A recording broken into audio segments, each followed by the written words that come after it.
And it was at that time where I was kind of given the opportunity to join Parity, which is the parent Mhm. company behind, I guess, the Polkadot protocol, right, in terms of technical development. So they do a lot of the, I guess, more forward marketing and BD as well as engineering efforts for the Polkadot ecosystem.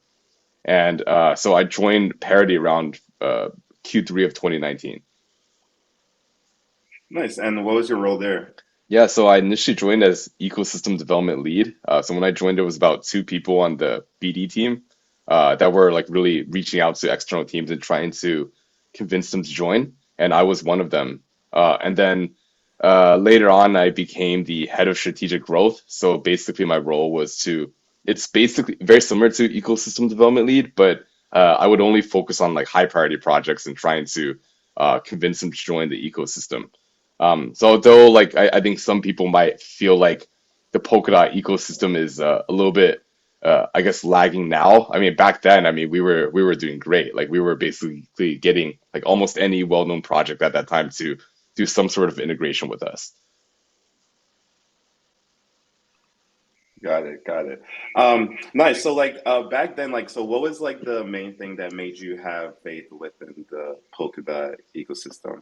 You know what's interesting? I feel like that was the like so at that time, people didn't really understand anything about alternative layer ones. So at that time, Ethereum had basically complete dominance over like actual like just dApp usage.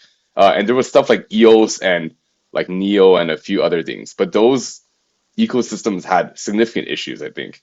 And there was really no ecosystem at that time that was like fully launched, fully functional, that was really kind of talking about some new paradigm of how do you build a crypto application.